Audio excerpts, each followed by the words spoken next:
Hello everyone and welcome back to another AFLW Fantasy Fanatics video on the channel. Obviously a couple of days ago we had our first team reveal for the season. We're going through Tom's team, but now it is my turn to go through my AFLW fantasy team ahead of the 2025 AFLW fantasy season. I'm your host Bales and you can find me at BAILSDT across the socials. And joining me to go through my team is my co-host and fellow AFLW fantasy fanatic Tom Hales. Tom, mate, how are you? I'm very good. Very good. Looking forward to seeing who you've picked and chat through your team. Yeah, exactly right. So without further ado, let's get stuck straight into it. So let's chuck the obviously the blank template like we did the other watch along. Sorry, not watch along. Geez, I'm almost still in watch along mode from AFL Fantasy, but no team reveal for AFLW Fantasy. So all I'm going to do, Marin off in there, first pick. I'm just going to do that. Right, we'll go through the defenders, but as someone that goes to the Crows and loves Noffy, I just got to put her there at M1 and leave her there. So Noffy and has the captaincy straight on. So there's no, it won't even let me. So I've got to complete my team. But that is without a shadow of a doubt what I'll be doing. So we'll go through my team as we did player by player, and I'll say my thoughts and anything Tom wants to say on those players as we go through. So let's get stuck straight into again. I love how it's got these things up there. But anyway, first defender I've got the same as Tom. I do have Serene Watson sitting there at D1. And Tom, you obviously made a good point when we were chatting about her in the last team reveal, saying like that she had a slow start. Then she ended up having a really good sort of last 8 games of the season. And yeah, I just think with all the kickouts, the main distributor back there, the main interceptor as well. She plays tall, but she's almost reminds me of like that James Sicily type defender where she can sort of go off her opponent, take this intercept mark, sort of do everything back there. So I do like that as a role, and that's why I've currently got her at D1. So any thoughts on Serene Watson, Tom? I obviously am a fan of Serene Watson. Have you any thoughts on why paying up for, like I say, Lucas Rod, or are you happy saving that little bit of money? Yeah, that's a good point because I did actually have Maddie Gay in here before the practice games, and I've still got to go watch a few of those sort of games and sort of look at a few players. But Maddie Gay was in there at D1. We obviously chatted about her on the first pod that we did, just sort of our first thoughts and reactions, stuff like that. So if you guys really want to check that out, make sure you guys do. But I was chatting and we were chatting about it and saying that we thought there could even be a little bit of upside with Maddie Gay, but just with the knee injury pre-season, we don't quite know the extent of the injury. Hopefully it's not anything too serious, but just that sort of just puts a bit of a line through her just to start with in defense. So I did think about that. I thought about starting Tuli Lucas Rod as well, but I just thought I had more trust in like a Maddie Gay than what I did with Tuli Lucas Rod, and I think Tuli Lucas Rod will be solid, right? But I think that they'll just sort of do what they're priced at, whereas I thought Maddie Gay had that little bit of upside.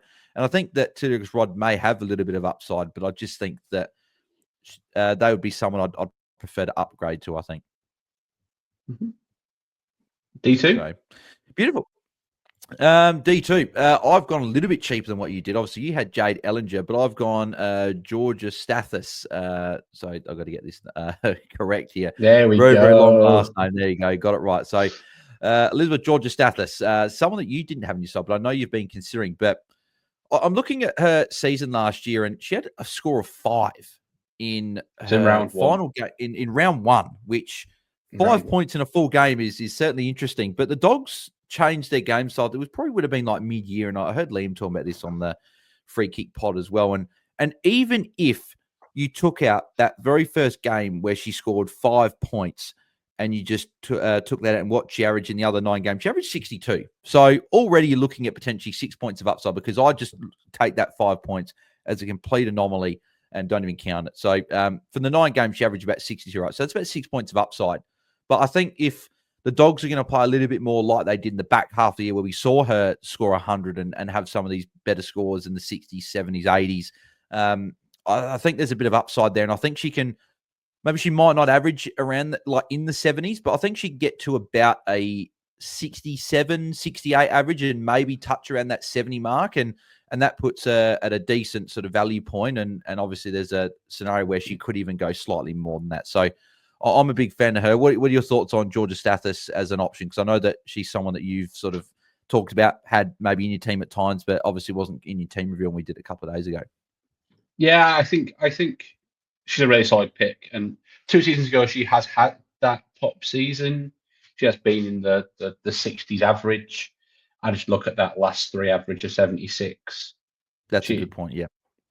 Especially if she gets kick-ins, I don't know if she will, but if she gets kick-ins for probably quite a poor Western Bulldogs team, I think she's got access to definitely be in and around that top 5 defenders, which could be a steal at priced only at 56. So yeah, exactly, and that's part of the reason why I do like starting with Georgia Stathis as my D2. But I have looked at like a Jade Ellinger and a couple of those other options in and around that price. But currently, Georgia Stathis is my D2 at the moment.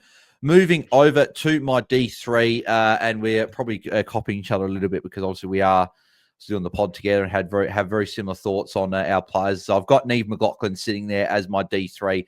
We did sort of chat a little bit more in depth about Neve McLaughlin, just saying that we just like the role. Obviously, with Daisy Darcy not being there, I think Neve McLaughlin's going to be one of the players that will take a bit of that share in terms of the distribution off half back. I think she's normally a very good user of the ball. Obviously, she's very quick as well, so they're going to want to get the ball in her hands for that run and carry off of half back. And I believe she's a captain, if I'm not mistaken, this year as well, which is obviously also great in itself. So I think that she might have 5, 10, 15 points potentially of upside. So I'm a big fan of starting her, along with another player that we chatted about that I've also got in my team and that you've got is Paxi Paxman. I've got them sitting there at D4. So really, really happy having them there. And again, we chatted about Paxman on our other pod, just again, priced at 46.4, I think is a pretty good value there. And I'll also just follow up as well with the next defender, which is Eleanor Brown, who we have got there. So 4 of our 5 defenders on field are the same. So I would probably normally ask you, what are your thoughts on these players? But you've got them. So I assume I know what you're going to say. Yeah, I think it all boils down to defensive structure, right? Like, there's definitely an argument to have another rookie on field with the defenders. You could definitely pay up. You could easily turn one of those 600k-ish defenders up into a more expensive player if you want. I think this defensive line, there's different price points you can hit. And I don't mind. I'm kind of like lukewarm on a lot of them. So I don't mind just kind of fitting the ones in that fits how much cash I've got when I get the other players that I really want in my side.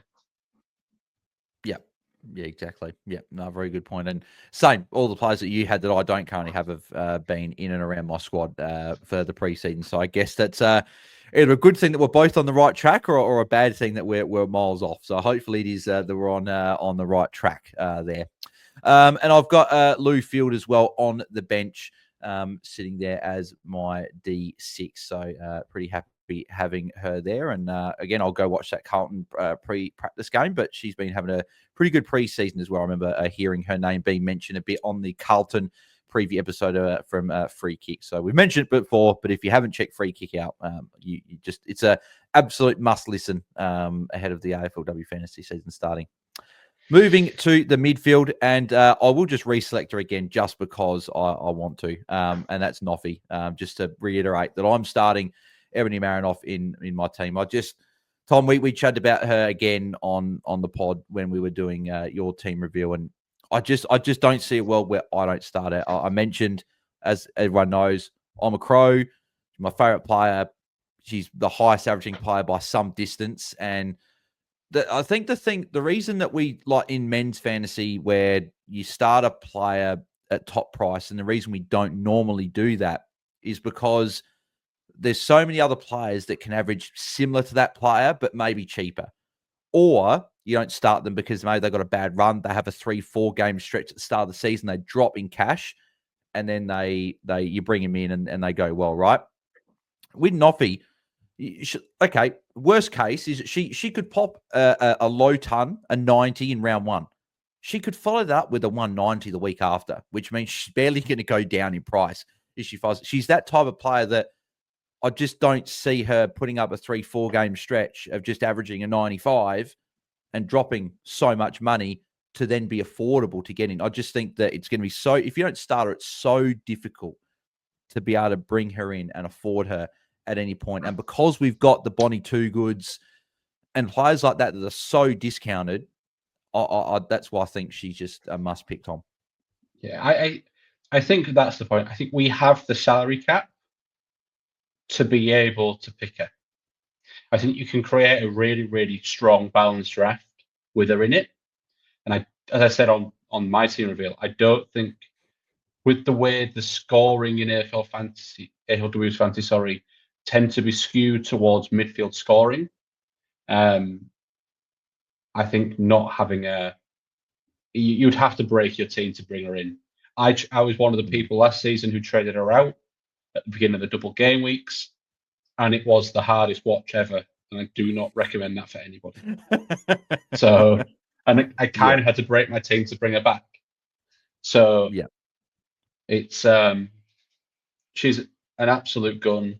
I think, as I said on my pod, you start doing what you did. You pick her, and then you've got 13.5 million to pick everyone else. And that's fine. Yeah, exactly. And then the other thing as well, right, is that I go to pretty much all the home Crows games as well, right? One thing for sure, if I don't start Noffy in my team, I'm probably not going to watch the games because I won't be able to enjoy them as much as what I would normally because I'd have to see Noffy just rack up everything. And also the other thing as well is I've heard like free kick mentions a few times, the rule change as well, where the umpires are being a lot more stricter on holding the ball. There's less of that time to get rid of the ball, and they're playing a lot more holding the ball calls. I think someone like Noffy that tackles 15, 16, 17 times a game, like I think there's a chance that she could have a few extra free kicks, a few extra disposals. So I think that it could even be a good thing. Whether she averages more than 145, I don't know. But yeah, even if she goes close to that, I think that, yeah, it's a very good pick. So yeah, so we talked a lot about Noffy, but I think that is only a positive, to be honest. So this is one of our other differences. So I think we worked out like before, we had like maybe 6 or 7 differences from our squads, right? So this is the first differences we've got. So obviously we had Georgia Stathis as the difference, and then you had Ellinger. You had Wrench on the bench and on field. Yep. At my M2 spot, I've currently got Laura Gardner sitting there. I don't love the fact I don't have Charlie Rowbottom, but I've liked the fact I do have Laura Gardner sitting there. So looking at her from last year, it's obviously she's been a gun last 2 seasons, right? She really broke out in her first season at Sydney. But last year wasn't as good. She obviously dealt with a couple of little injuries. Her form was down a little bit as well. She still averaged 101, which is crazy. And you look at the last 3, average of 91. That was when she was coming back from the, I believe, was it a fractured hand or something like that? It was some sort of injury which she came back. She just wasn't quite the same, which I think obviously brought her average down, right? She was averaging closer to 110 before that, and then came back with the 91.7 in the last few games. I just think there's a little bit of value there. I think she can definitely get back to that 110. She reminds me more of the Ash Riddell mold, where she can just absolutely rack up the ball. She marks the ball as well. She can tackle. I just think that, and if you look at her as well, like lowest of 82, but highest of 118, we know she's got a bigger ceiling than that as well. So she had a few of the lower scores, but she didn't quite hit those ceiling scores of like the 120s, 130s, 140s that she did the previous year. So I just think there's a bit of value there. And I do like Rowbottom as well. So I'm almost trying to figure out a way I can fit Marinoff, Gardner, and Rowbottom, but that is just so much of the salary cap. So what are your thoughts on Laura Gardner, Tom? Because she was obviously someone we didn't chat about in your team reveal. She had a really strong preseason game as well. 30 plus touches, multiple tackles. Don't exactly have a fantasy score, but I can say it'd be 110 plus with those hitting those stat lines. I think she's a really solid pick. She is kind of the best player at Sydney, so might be the one to get some attention. But I think Chloe Malloy is almost. I know Chloe Malloy might play for, but I feel like she might get the attention if anything. Yeah, I think she's a very much chance to start in my side too. She's an absolute gun. amazing fantasy player, and as you say, definitely might have 3 to 10 points of upside from that 101. Yeah. I think Especially she's that's a just for minimum. inquiry. I think she's a minimum 105. I think she goes at least 105, and I think there's real scope to go that 110, 112. I could even see a world where she goes a little bit more than that, like to 115. But that'd obviously be best case scenario, right? I'm just saying that I think she's got that scope to really put up 10 points of upside and be a really, really good pick as a bit of an underpriced M2. Yeah. But is there a world where you could see you having Marinoff, Rowbottom, and Gardner, or do you think that's just too much money? Because the midfielders, right, they scored the bulk of the points, right? But I guess the Yeah. way you'd be doing those, you're going for a pretty a cheaper ruck, right? You'd be going for a bit of a cheaper ruck or a really cheap Yeah, defensive I forward think one. the only way I could do it is going up from my Patricios M5 picks. I want Prasparkas at M4. Yeah, I want that'd be Bowers the at same with me. M3 Yeah, as M3. So I'd need to find 700k, which is a lot of K, and it's working. Or if we had a couple of defensive and forward rookies who were playing midfield roles, and I could play them on field, and I'm going to score decently, and maybe that's the way I get around it, could possibly. be feasible. I'm Yeah. not sure we quite have the weight of scorers in those other lines to be able to afford to go too heavy in the midfield. Yeah, I think I agree. I did have a structure, I think, very, very first draft I did where I actually had Marinoff, Rowbottom, and Gardner, or I might have even had Garner and Rowbottom potentially, and then maybe and Gardner would sort of slip in and out as one of those mids. But yeah, just sort of was a little bit Rookie rucks detrimental to the rest of is the another way. structure. Yeah, rookie Going with ruck as well. But two rookie rucks would allow it, but that's fraught with danger, and then you'd yeah, have to be prepared to cull a premium to get off that, which yeah. is just scary. Like last year, I had Jess Allen as my R1, and then I had Eilish O'Dowd on the bench. And I think it was after the third round or fourth round, I ended up going Jess Allen down to a red dot, I believe. And that gave me the cash to go up because I had confidence in O'Dowd as an R1. Whereas I don't know if I've got a confidence yet in one of those rookie rucks to play that. So that's probably why I'm probably going to stick with Marinoff and then one of a Gardner, Rowbottom, or Garner or Riddell, one of them. I don't know if I'll be able to fit in more than that. So that's currently where I'm sitting there. Moving to M3, exactly the same as you, Kiara Bowers. I just think, again, a lock. Again, priced in the 90s, and the fact that we know she can go well over 100 and could even go to 110 if she can get back to some of her best form. Like she's averaged one high one teens 120. So I think that she can really go well this year. So she is in my side, along with, as you mentioned the other day, someone that had 40 touches in the preseason game, Georgie Prasparkas, again, priced at 73. I think there's at least 20 points of upside. Could even get towards that 100 averaging mark because she's got all the capabilities to do it, right? She can mark, she can tackle, she can kick, she kicks goals as well. So I could definitely see well where she goes 3 figures. But even if she goes in the 90s, it's still a good pick. You get 20 points of upside, makes that early cash. And if she's not top 5, you upgrade her to someone that might have dropped a bit of cash maybe, or someone that's sort of in that little tier above, averaging about that 100. There could be a good play there. So I do like that. And I've also done the same as you at M5 at the moment. So I've gone for Georgia Patricios as my M5. Along with, I'm just going quickly here, just because we've got all these same players here as well. So obviously Zippy Fish, and then Ash Centra in my utility as well. I did this last time I did Ash. I should just do Centra. I don't know why I keep doing that, but anyway, Centra there in the utility spot. So any sort of extra thoughts from? Obviously, we discussed Bowers, Prasparkas, Patricios, Fish, and Centra in your team reveal. So I guess any sort of comments more than them, because I just think like Fish and Centra are locks because they're just highly talented youngsters. They're obviously rookie price. They come in, they're good bench cash rookies.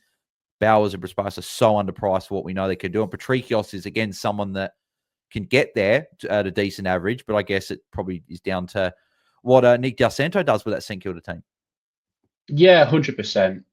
I think Patricios is a luxury we can be afforded due to my opinion of the expensive forwards. If Sally Goldsworthy was going to be playing 100% on the ball all game, then she's a lock. Would need to have her in the forward line, and therefore we need to find a way of funding that. And that might be the Patricios goes down to a rookie, and that's how we find the cash. So, like, I think she's a luxury that we've been afforded by being able to go cheap elsewhere due to the lack of expensive options. Yeah, no, good shout. Yeah, that's for sure. And I think that's what I like about Patricios is that if there's a rookie that we miss that makes 100K week one, it's just a little sort of downgrade. And this is Patricios fails, right? If there's a chance that, well, we're hoping, we're starting her, right? We hope that she goes well. She's priced in the 50s. We hope that she can go 70, 75, even an 80. And then all of a sudden, 25, 30 points under price and makes some really good cash early. The Adelaide matchup's not great, round one. But if she can start well and make some good points and good cash, that's good. But even if she doesn't, worst case, you downgrade her to someone that's a bit cheaper. Or if someone in another line fails and there's another rookie, there you go, them down, you go Patricios up to maybe that mid-price or that underpriced brand that you might have missed there. So I just think it's a really good sort of middle ground there if it wasn't to work. But obviously we hope that it does work. And obviously, we talk about Bowers and Prasparkas a bit in depth in the other one, and I just think they're so underpriced. That's why we've both got them in our sides. So this is probably where we're going to chat a little bit more because we didn't chat about her in the last pod. I've got Mim Strom sitting as my R1, so I'm deciding to pay up for her, and I'm interested to get your thoughts on Mim Strom because I know you've said that you've had her a few times throughout the preseason. I'm just looking at the fact that she was essentially 30 points clear of the next best ruck, and there were only 2 rucks averaged, I believe, over 75 last year. Obviously, granted that Ali Morfitt was out for a lot of the season. Obviously, was injured, but yeah, have a look at the averages here, right? Mim Strom at 112.5, then you had Lucy Wells at 82.4, Steph Wells, who unfortunately is out for the season, averaging 80.3. But then you go Poppy Kelly, 75.7. She'll be showing, I think, with Montana McKinnon for a lot of this year. Matilda Schultz, who's obviously another option that I've definitely considered, priced at 72. Ida O'Dowd, who's at a sort of, she's still in Ireland there with obviously the Gaelic football, but she'll obviously come over at some point, but she'll have a sort of slower start to the season, you'd think. And then you got like Sabrina Frederick, Jess Allen, Alice Edmonds, and we just don't know if there's a huge amount of upside with those. So I'm looking at Mim Strom and going like, well, she's 30 points clear of the next best and almost 40 points clear of the third best ruck. And her last 3 average, Tom, 135.7 with a 166 in that final game, which would have won me a hat if I bloody captained her. I'm still pissed off at that. So I need redemption with a hat this year. But 135 average, could there be upside with a price at 112.5 and the fact that she's so much clear? What are your thoughts on Mim Strom as a pick? I think there's 2 narratives. There's the narrative that she could be unders, or she will replicate that 112. And if she does that, she's an amazing starting pick because getting up to her will be really tough. The other narrative, which I'm telling myself at the minute, because I'm not going with her, is that was her best season comfortably by 30, 40 points. The changing rules around holding the balls will mean less ruck contests, so she will lose some of that base around hit out and just repeat stoppages, chances for tackles in general, and as a result, she might regress a bit. I still think she's going to be very good. She's very much in my considerations. Also, maybe the return of Anya Tai may take some of the ruck contest, especially in the forward half, from her, because she was injured at the back half of last year for Fremantle. So I think there's enough red flags there for me to not pay 1.45. It's a lot of money. But 100%, if she goes anywhere near that 112, she goes 105 plus, I think she'd be a smash starting pick because everyone else was making catch up trying to get to her. Yeah, Yeah, and I think the other rule as well that obviously you mentioned with the holding the ball, but it's the fact that the umpires will be throwing the ball up more. There'll be less time for the teams to nominate a ruck. Yep. So if the ruck's not there, someone's got to nominate and then they'll throw the ball up. I actually think, though, that rule could actually go a little bit in Mimstrom's favour because we know how well compared to all the other rucks, she covers the ground. She reminds me, for those playing along for the men's fantasy wise, maybe if you haven't played men's fantasy and it's just AFLW, might not get the reference, but reminds me a lot of the Tim English type ruck, the extra midfielder that gets around the ground. And she doesn't rely just on the hit-outs as well. She gets a lot of disposals around the ground. She marks, she tackles. If she were to rest forward at any point or even just around the ground, she can kick the odd goal or two. Because I always go back and reference, and yes, I know I'm referencing a high score of the season, right? But I'll just go back to that game in the final round of the season last year in round 10 in the final game against the Dogs, right? Against Alice Edmonds, who's not really that easy a ruck to score against, right? Mimstrom in this game, if I just told you the stats alone, you would have said she's a midfielder, right? 30 disposals, 9 marks, 7 tackles, 29 hitouts, and 3 behinds. It's crazy that 166 that she scored could have been bigger because she kicked 3 behinds, but 30 touches with 17 kicks as well. You love to see it, right? So I think that obviously there is that slight risk of not starting, of starting her and her dropping a bit of money. And she's got she's got Matilda Shots first week, which isn't too bad. But the next couple, I think she goes Brisbane and then North Melbourne, which is a couple of trickier matchups. And I think she goes Adelaide in round 4.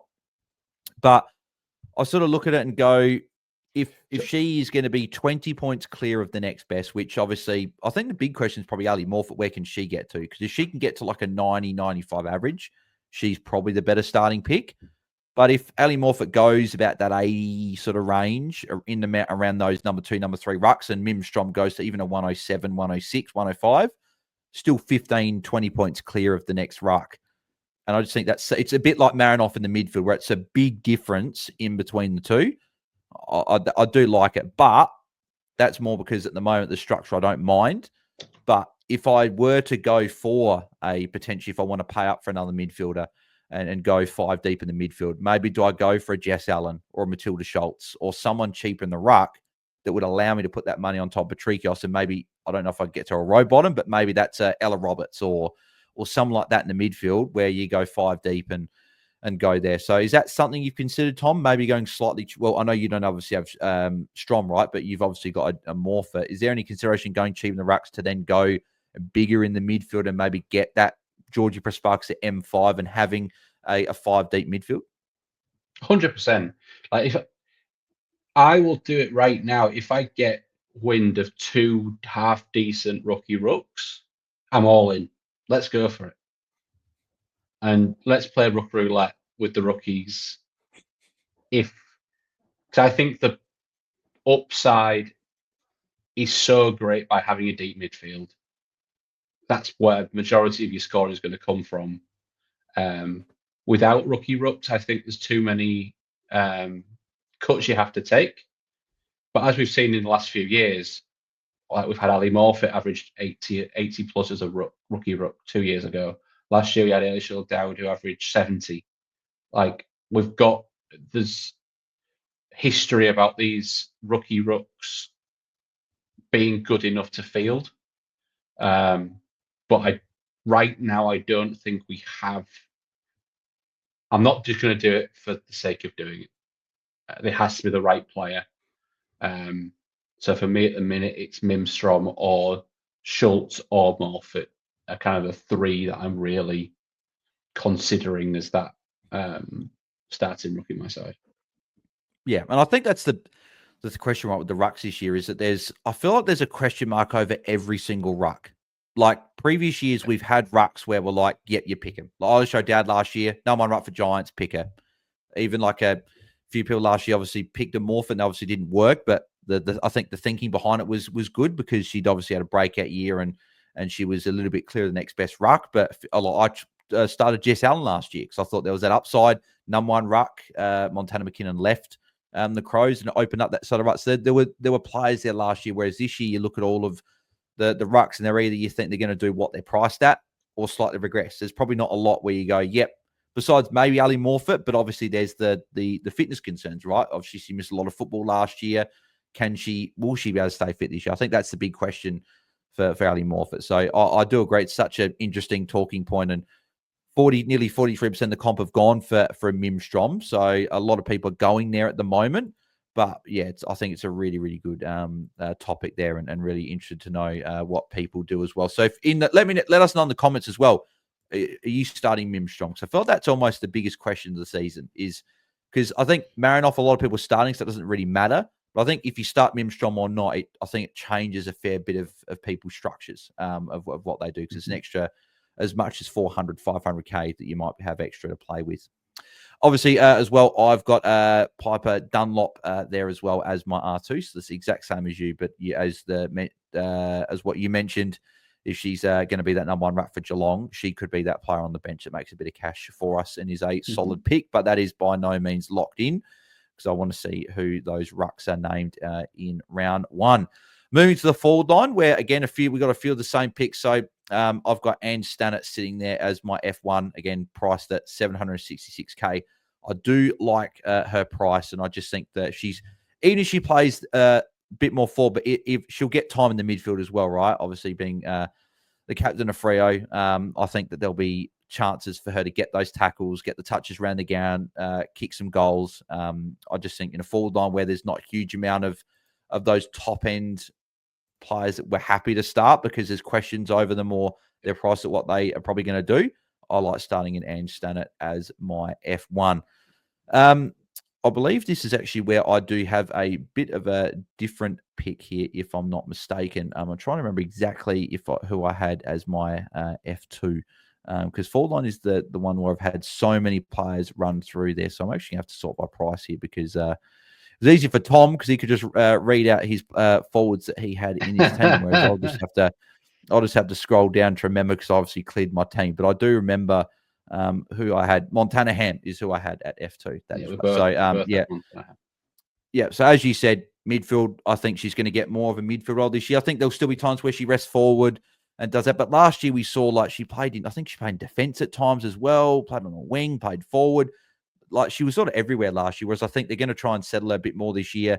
Full preseason, I think, from what we've heard as well, which is obviously really good to hear. She's had her injury troubles to start her career, but we saw glimpses in her first season, right? The first, she injured in the first or second game she played, but we saw glimpses of what she could do, and she looked really good. And it was just injuries holding her back. So I think this year, this could be a real breakout year for Montana Ham, and if she's got that midfield role, I think that she could be a really, really good pick, Tom. Yeah, I completely agree with you. She's a few seasons in the system now. She's ready to absolutely go crazy and become one of the premier players of the competition. Yep, agreed. My next forward, I've actually gone for Eden Zanker as a bit of a point of difference in the forward line. So priced at 48.3, played the 8 games last year, but again, I think she dealt with a couple of injuries last year. But I'm actually picking her probably a lot to do with the fact that she's got such a good early run. So her run of fixtures to start the year is really good. And I think Melbourne are going to be better than probably what a few people think this year. I think they're actually going to have a sneaky good year. But they start off with the Bulldogs in round 1. Then they go St Kilda, into West Coast, into Richmond, into trying to get their next fixture, into Port Adelaide. So like the start is really good. Then they go West Coast again. Then they go Gold Coast. Then they go Essendon. Then they go Freo. I'm still going. Sydney. Then they got Brisbane in the second last game, then Geelong. So their first, I guess, real tough game against one of those top teams isn't until round 11. So the fact that she's going to have those opportunities against some good early matchups, I think there could be a little bit of value there as well. And we've obviously seen her averages before actually be quite good. I don't know exactly where I can find what her average was in 2023, Tom. Sorry, 2024, sorry, Tom. I don't know if you've got that there or you can find that for me, but I believe she had a decent average up near 60 a couple of years ago. Yeah, like that run is absolutely fantastic. I'm having a quick look. So Yeah. no, I I think would look, but we got the tab open, so I don't want to mess up or anything yeah. like that. So Yeah, no, like I think she's she could definitely with that run make that nice pop start. I think also with maybe Kate Hoare going down, she might get a little more time up the ground. I can't find that anywhere. Sorry, I can't find the 2023 average, but oh no, 2024 was what I made the mistake. I meant 2024. last year, well, last Oh year no, she no, averaged no, no, sorry, no, 40. no, hang on. I was right. 2023. I was right. Yeah, I no. thought for a second I But didn't get it right. like with that run, I think one thing that my thoughts around this forward line, there's nobody apart from the player you're probably going to mention next who is like a walk-up pick. All of these have got red flags. There's not many people with definite role changes into the midfield. There's people who may have some more midfield time. Maybe at this, unless I'm missing people, I don't think there's that many with like this that are walk-up picks in this forward line. So you're trying to find someone who might have that little bit of upside, whether it's through fixture or just slightly increased opportunity. Yeah, I got the average. I got average here, right? So in season 8, in 2023, she averaged 64.8. So There you go. if she was to go even close to like even a 60 average, that's 12 points of upside. And in a forward line where there's, I guess, they're not obviously as high scorers as other positions, I think that 12 points upside could be quite handy to start off. And the fact she's got some good early matchups, particularly that Bulldogs game round 1, I do like her as a starting pick. I was on Taylor Harris as a pick as well. Not probably together. I had Taylor Harris first, but she's had a few injuries to deal with to start the preseason. So I guess I probably want to see it from her first. And if Zanka's the thing with Zanka last year is because Harris was injured for so much of the year, she had to do a lot of work by herself in the forward line, along with dealing with a couple of injuries herself. But now with Taylor Harris, if she's back, sounds like she'll be okay for round 1. But I guess we'll see. But with a little bit of extra help there, I think that Eden Zang could be someone that could be benefiting from that, plus a good early run. So I do like Eden Zang's pick. Bit of a poll as well. So you've got your Imogen Barnett as your 1.1% ownership. I got Eden Zanger as my 1.46% ownership. So we'll see how much those ownerships rise up. We'll see if people jump on board as if well. we have pull. Yeah, exactly. But there's some great names like someone like Gemma Horton there at 577. Like these players have averaged 60 plus. That price down. I started her last year. Yeah, or brought her in early at least. Yeah, so like there's a lot of players who you can see could improve, but there's not a lot that you can definitely not guarantee because you can't guarantee anything, but have real confidence in. Yeah. And then I guess the final point, obviously, just with the forwards as well, is if you look at it, so like Zali Goldsworth up price at 77. Obviously, she was the number 1 forward based on average last year. But then you got Caitlin Gould at 69.4, right? If Eden Zanker priced at 46 is going near that 60 mark, she's within 10 points of Caitlin Gould. And obviously we mentioned that she averaged essentially mid-60s in her career best year. So if she can get even close to that, I feel like she could be a good starting pick based on the value there. Moving on to the F4, and obviously we mentioned her in your team reveal as well, and she's in mine 100%. Bonnie Too Good is obviously a lock at priced at 501k. I think it's just we talked about her a fair bit. Goes without saying, she averaged 100 a couple of years ago. Obviously, injuries just cost her a little bit last year, but again, like she's had a high of 87. We know she can ton up in games. Like she averaged 100 for a whole season. Even if she doesn't get back to that and goes at even a 70 clip, she's the top couple of forward, potentially even the F1, priced at 501k. Reminds me very much of the Bailey Smith pick for AFL Men's Fantasy, just being insanely underpriced, but then being able to go and be the F1 is what I think Bonnie Too Good could do. So, yeah, I like her there. Even more so. It's like Bailey Smith priced at a rookie price, It's Yeah, like exactly. you've got to do it. 100k more than like Zippy Fish and Ash Centra and Yeah. girls like that rookie price for a few of the top Yeah. picks. So I do agree. I've also got Lauren Butler sitting there as well as my F5. I do like the value there at 458k, and the fact that I think she'll play in defence. There could be some kick-ins there as well for her. I think that she could go quite well. Even if she goes and averages 45 to 55, you get that little bit of upside, cashed in early, and she can be a very good on-field option for us there at F5. Colin would have a good run to start the year as well, which is exactly. a help. And if Collingwood are going to sort of struggle a little bit this year as they sort of like to get transition and rebuild, then I think the ball could be down defensive 50 a bit, and that could be will mean only good things, I think, for Lauren Butler there. And then for my final spot in the team as my F6, I've actually got Grace Koss, who is listed as a forward in the game, but I think she's going to be playing a bit of ruck time. And I think early with Eilish O'Dowd maybe not being there for round one, maybe round two as well. I guess we'll see when she comes back and she's ready. But I think Grace Koss will have the bulk of that ruck time early. And when Eilish O'Dowd comes back, there's a chance that obviously they'll share a little bit of ruck time, and Grace Koss will hopefully benefit from that. But the fact that she's basement 300k forward, that's got that upside potentially of a little bit of ruck time, I think that's it's a good thing. So I've currently got her sitting as my F6. Is she someone that's been in the mix for you, Tom? Because I know we didn't mention her in your team reveal, but she's been someone that few people have been discussing. Oh, 100%. She's been in and around. I kind of need a bit of a timeline on Eilish O'Dowd, just partly because if she's only going to be there for a week or maybe two, then like I don't know if she's best 21 with O'Dowd. So I just need to see how that team structures up with and without, and whether she's going to be there slightly in the medium term. She's going to be quite a slow burn, I think. So probably need to hold her a little while before she gets up to a price to downgrade.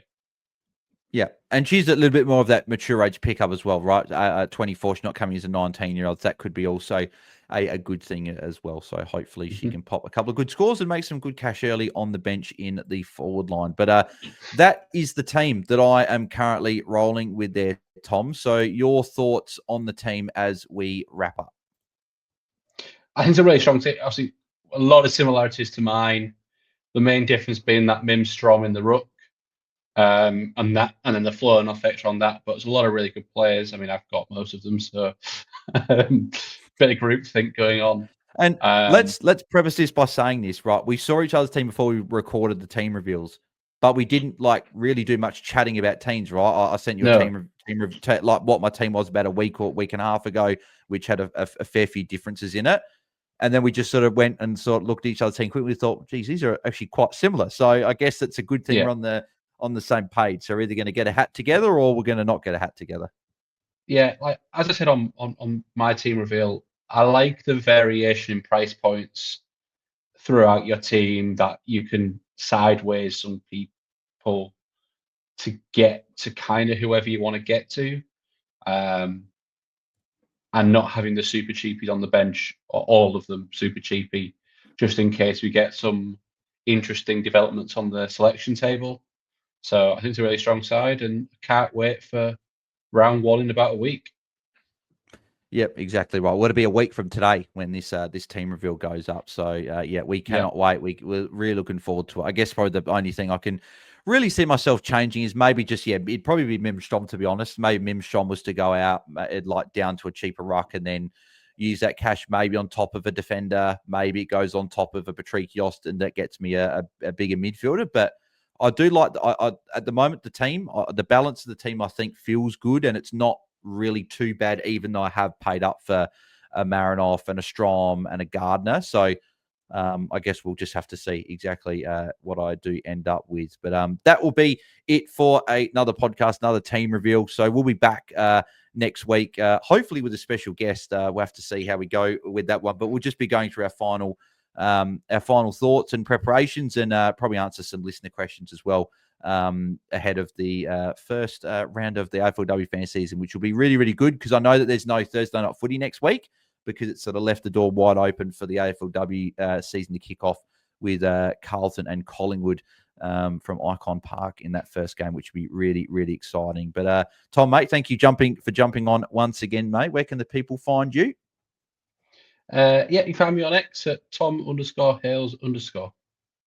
Beautiful, mate. And you can find me at BAILSDT across the socials and us at AFL Fantasy Fans on X. As I said, we do have an open league for AFLW Fantasy this year. So make sure you guys do go and join up in the leagues. The code for that one is BI1H5QVS. So the code is BI1H5QVS. I'll put the link in the description for the code. And also I've posted it around the socials as well. So if you guys have any trouble with it, just go to BAILSDT and make sure you guys join up that there. It'd be good to see a heap of your legends in the league and see again who comes out on top from all the people in the league. So yeah, make sure you do go and join that there as well. Make sure you do smash a like on the video and subscribe to our channel if you haven't already. Yeah, if you're playing men's fantasy, enjoy the upcoming round. And if you are playing just AFLW fantasy, we look forward to chatting to you next week and gearing up for round 1 week. Looking very much forward to that. So thanks, everyone, and have a good rest of your week. See ya.